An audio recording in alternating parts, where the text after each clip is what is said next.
All right, so mind control. This is a big topic, right? Yeah, right. And you want to know how to like really get a handle on it? Yeah. You've specifically asked about Raja Yoga. Mm-hmm. So we're diving deep today into some excerpts from Swami Vivekananda, Okay. specifically his work on Pratyahara and Dharana. Gotcha. And those are some pretty intense sounding words, but just think of them as gathering inward Yeah. and focusing your mental game. Basically There's- tools to help get you there. And it's really fascinating because these techniques aren't, just these ancient esoteric ideas. They're Yeah. really relevant to your everyday life. Yeah? We're talking about potentially unlocking better health, Okay. sharper focus at work, Mm-hmm. even finding a deeper sense of inner peace amidst all the daily chaos. I'm already hooked. But Vivekananda definitely doesn't sugarcoat things. He starts with comparing the human mind to a maddened monkey. Right. Imagine a monkey, restless to begin with. Yeah. Now he's drunk on wine, stung by a scorpion, and to top it all off, Yeah. possessed by a demon. Whoa. Um, That's quite the image. It is. I think it really captures the feeling of mental clutter we all experience, right? Yes. That constant barrage of thoughts and emotions, Yeah. often fueled by desires, anxiety, Saracens, all that. makes you realize just how challenging it can be to actually gain control over your own mind.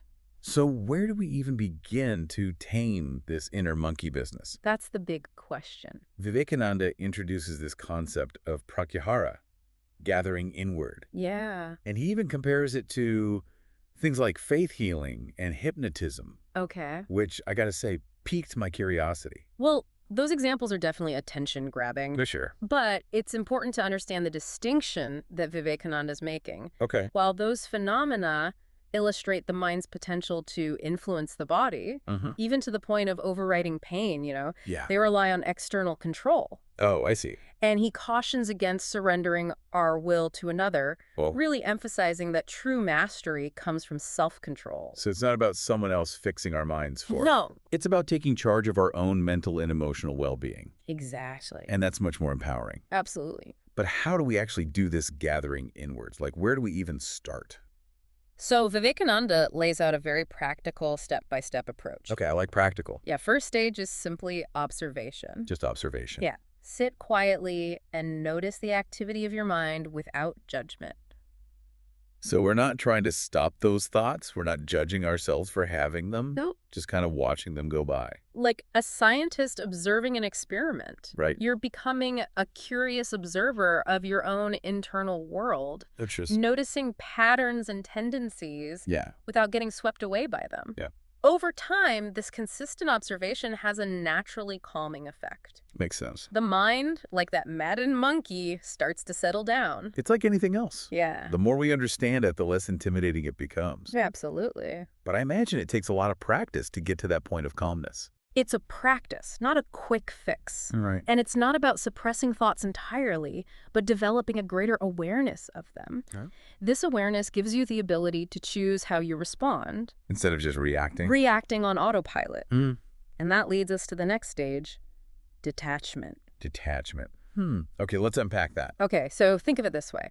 We're constantly bombarded with sensory input, right? Right. Sights, sounds, smells, the never-ending notifications on our phones. Ugh. All of this pulls our attention outward, Mm. contributing to that feeling of mental clutter. Makes sense. Pratyahara is about gently training the mind to detach from this constant influx, to become less reactive to the external world. So it's like creating a buffer zone between your mind and all the chaos of the outside world. Exactly. But how does that actually work in practice? I mean, I can't just like shut off my senses, right? You're right. You can't shut down completely. Right.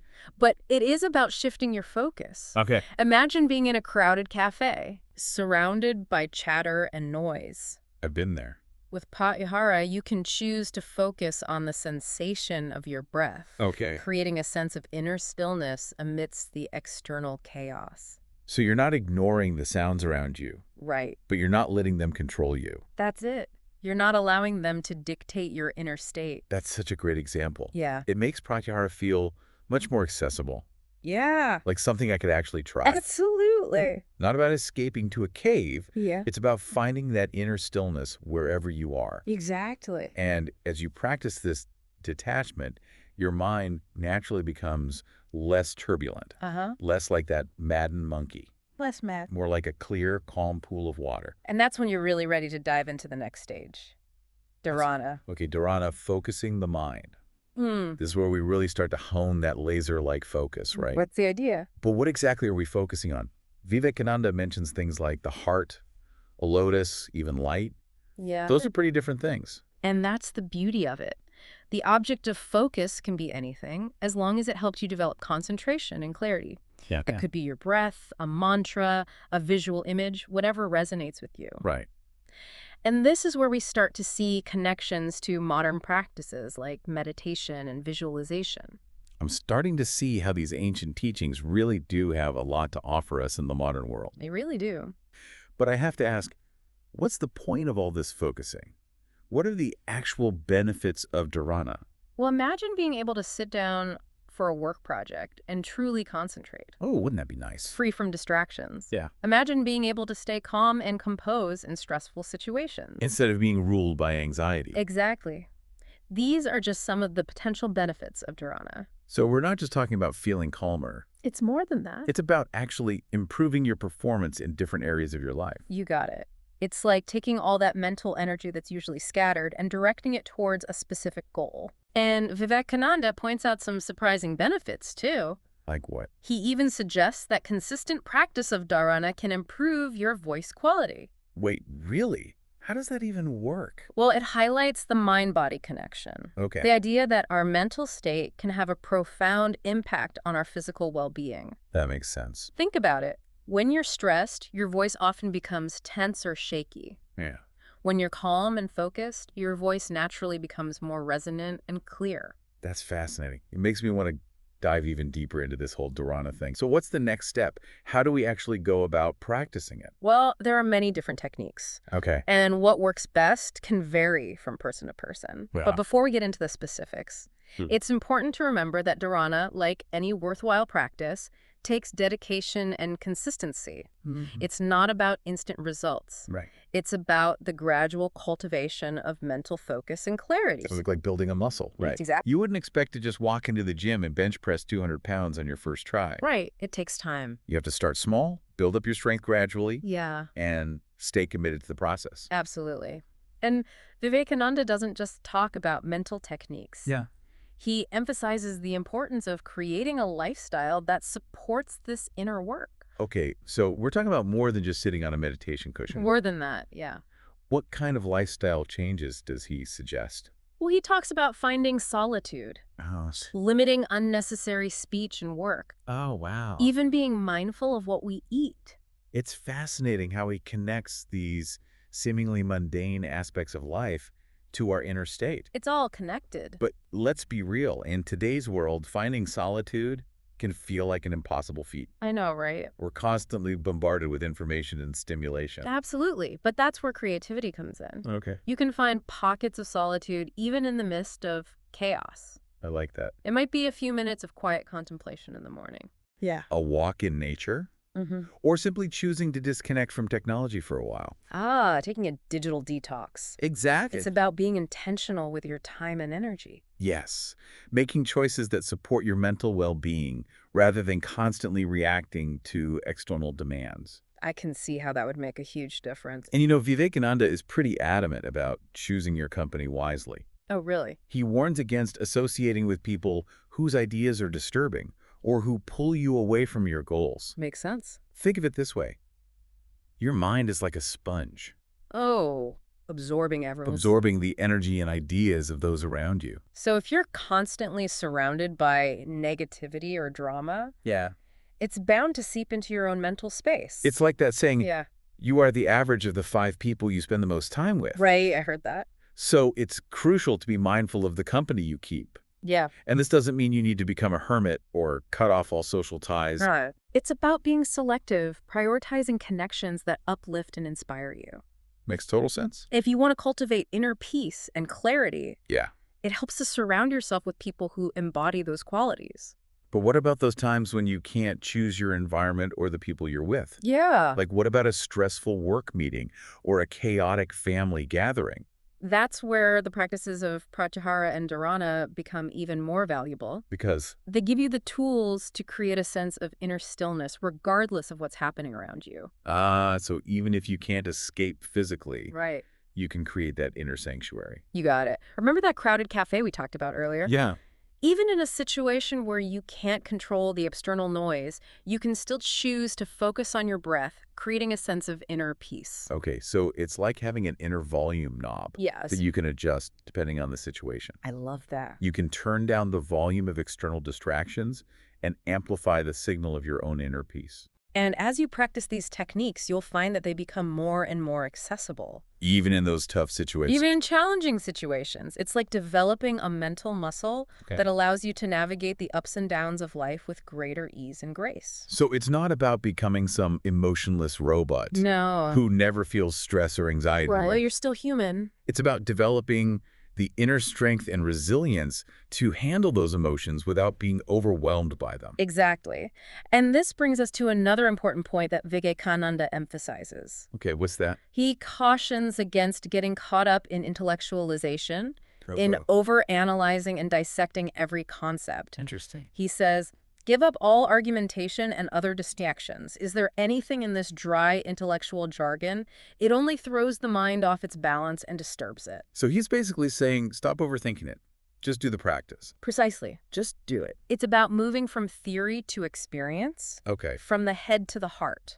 I like that. And he even gives us some specific guidance on what kind of books to read, Oh, really? Like what? suggesting that we stick to those written by people who have actually walked the path, Oh, wow. who have experienced these truths firsthand. It's like learning to play an instrument. How so? You wouldn't just read a book about music theory. You'd actually pick up the instrument and practice. To learn by doing. It's in the doing, in the experiencing, Yeah, that the real learning happens. exactly. And this brings us to a beautiful analogy that Vivekananda uses to illustrate this process of inner transformation. Okay, I'm intrigued. He tells an Indian fable about pearl oysters. Pearl oysters. Interesting. What do they have to do with mastering the mind? Well, the story goes that oysters come to the surface of the water when a specific star is in the ascendant, Okay, waiting to catch a raindrop. a raindrop. And if that raindrop falls into the oyster at just the right moment, Yeah. it transforms into a pearl. Wow, that's such a poetic image. It is. And I'm starting to see the connection to our own inner journey. How so? We have to be open to receiving wisdom, Mm-hmm. to catching that precious raindrop of insight. Exactly. But then what? What does the oyster do with that raindrop? Good question. What does it do? Well, the oyster doesn't just sit there with the raindrop on its surface. Right. It dives deep within itself Okay. and patiently cultivates that raindrop, allowing it to transform into a beautiful pearl. So it's not enough to just hear these teachings Hmm. or have an intellectual understanding of them. It goes deeper. We have to take that wisdom and internalize it, Yeah. allowing it to transform us from within, And that takes time and dedication. just like the oyster patiently cultivating its pearl. Precisely.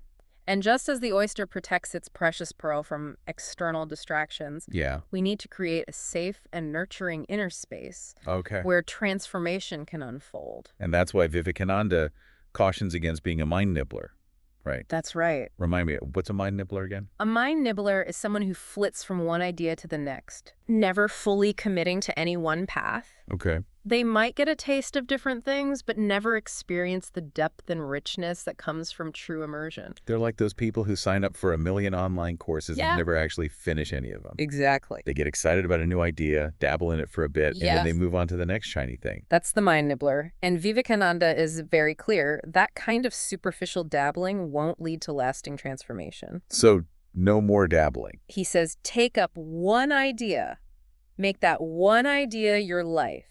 Dream of it, think of it, live on that idea. Let the brain, the body, muscles, nerves, every part of your body be full of that idea, and just leave every other idea alone. This is the way to success, and this is the way great spiritual giants are produced. Others are mere talking machines. Wow, that's a powerful statement. A call to radical commitment, It is. to fully embodying the truth we seek, Not just talking about it. to living it. Exactly. And that's where the real magic happens. Right. That's when we move beyond intellectual understanding Yep. and into a lived experience. That's when we become more than just talking machines. and Yeah. start to embody the wisdom we've cultivated. So how do we move from mind nibbler to spiritual giant? That's the question. What does that kind of radical commitment look like in practice? It starts with choosing one idea, one practice, one aspect of yourself that you want to cultivate, and dedicating yourself to it fully. Don't be afraid to dive deep. Exactly. Dive deep and see what you can achieve. It's not for the faint of heart, But the rewards are immeasurable. and Vivekananda acknowledges that, right? He does. It takes tremendous perseverance, tremendous will. Yeah, he even says, if you are brave enough, in 6 months, you will be a perfect yogi. 6 months to become a perfect yogi. That's a bold statement. But even if we don't reach perfect yogi status in that time frame, Yeah. I think the point is that profound transformation is possible Absolutely. when we combine focused effort with unwavering dedication. Absolutely. Even small steps taken consistently can lead to incredible results. That's encouraging. And remember, it's not about becoming someone else. No. It's about uncovering the fullness of who you already are.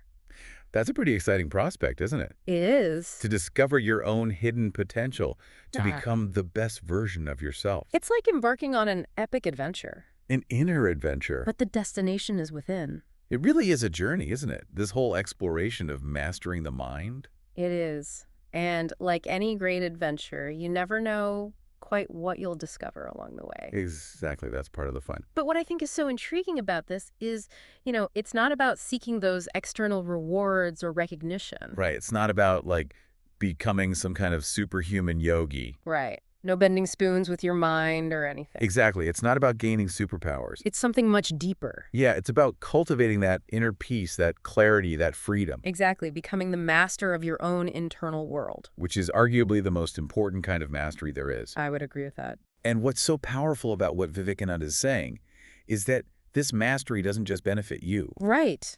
There's a ripple effect. He emphasizes how our inner transformation has a ripple effect, impacting the people around us. It's like dropping a pebble into a still pond. Oh, I like that. The ripples extend far beyond the initial point of impact. So by cultivating our own inner peace, Yeah. we're actually contributing to a more peaceful world around us. Precisely. A beautiful and profound ripple effect. I love that.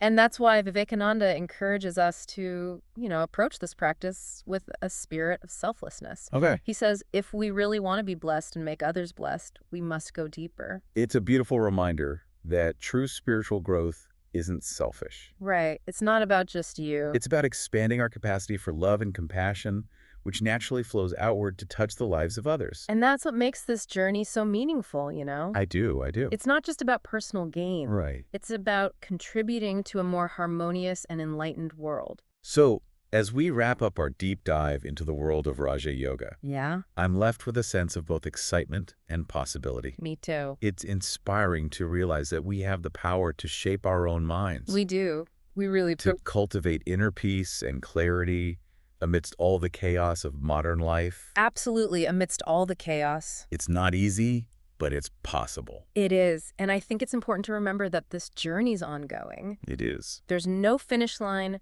no point at which you can say, okay, I've mastered my mind, now I'm done. Right. It's not a I destination, think it's a lifelong the practice. continual unfolding of our inner potential. Exactly. And that's what makes it so exciting. There's always more to discover, Yeah. more to learn, more to experience. So for anyone listening who's feeling inspired to embark on this journey of mastering their mind, what would be a good first step? I would say start small. Okay. Choose one thing you can do today to cultivate a greater sense of inner peace and clarity. I like that. Maybe it's taking a few minutes to practice mindful breathing, Okay. Breathing. or maybe it's making a conscious effort to observe your thoughts without judgment. Just observe. Or maybe it's simply choosing to respond to a challenging situation with calmness rather than reacting impulsively. Ah, that's a good one. Remember, even small efforts, repeated consistently, can lead to profound transformation. Small steps, big changes. So, to everyone listening, we encourage you to keep diving deep. The world awaits the unique gifts that only you can bring.